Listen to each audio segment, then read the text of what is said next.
φίλους και τις φίλες μου. Ονομάζομαι Σουζαν Ντοπάνη, είμαι κάτοικος και μέλος της κοινότητας κατηλημμένων προσφύγων και σήμερα, 1ο Μάη, ξεκίνα απεργία πείνας μέχρι θανάτου για την υπεράσπιση της ζωής. Αποφάσισα να συμπορευτώ μαζί με τον σύντροφο Αριστοτέλης Χατζή, που σήμερα συμπληρώνει 86 ημέρες απεργία πείνας. Υπέλεξα τη σημερινή ημέρα αγώνα, θυμωμένη τους μάρτυρες του Σικάγο του 1886 και τους 200 αγωνιστές της Κεσαριανής. Το ελληνικό κράτος και όλοι οι θεσμοί του δεν αναποκρίθηκαν μέχρι τώρα στα αιτήματά μας. Επέλεξαν τη σιωπή και αφήνουν τον Αριστοτέλης Χατζής να ακολουθήσει το μονοπάτι του θάνατου. Τώρα θα φέρουν και την ευθύνη του δικό μου το θάνατο. Σήμερα, μετά από 86 ημέρες απεργία πείνας του Αριστοτέλης Χατζής, κανείς δεν μπορεί να πει ότι δεν ήξερε. Η κοινότητα κατελημμένων προσφύγων είναι το ζωντανικό παράδειγμα ότι ένας άλλο τρόπος ζωής είναι εφικτό.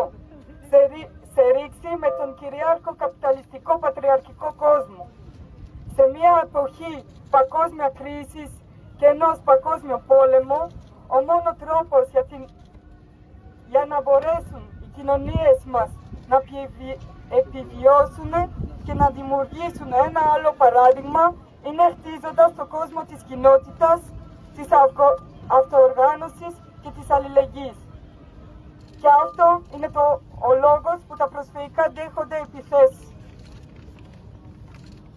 Όλα αυτά τα χρόνια η κοινότητα έχει δώσει απάντηση τόσο σε κοινοτικές ανάγκες των ανθρώπων, όσο και στις επιθέσεις που έχει δεχτεί από το κράτος και την καταστολή.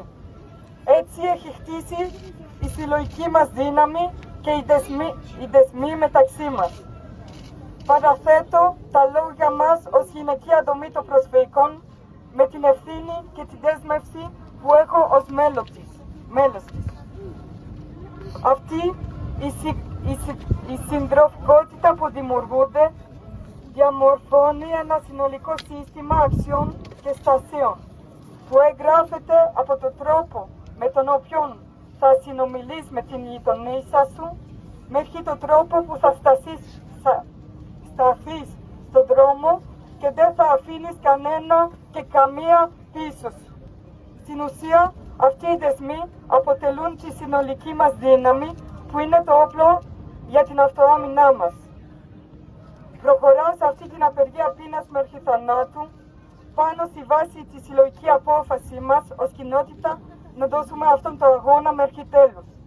Με σεβασμό στη ζωή και για την υπεράσπιση της κοινότητας, των δόμων της, των ανθρώπων, των σχέσεων, των δικαίου και συλλογικά της κοινωνικής μας πρότασης.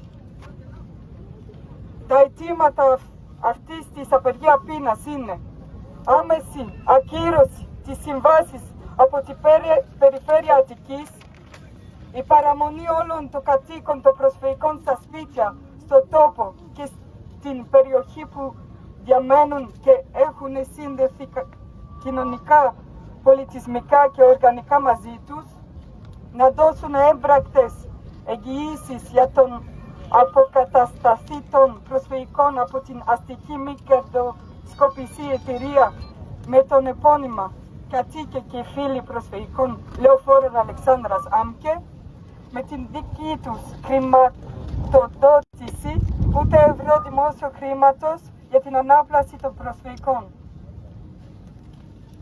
Σουζαν Ντοπάνη, μέλος και κατοίκος στην κοινότητα των κατελημμένων προσφυγικών Λεωφόρου Αλεξάνδρας.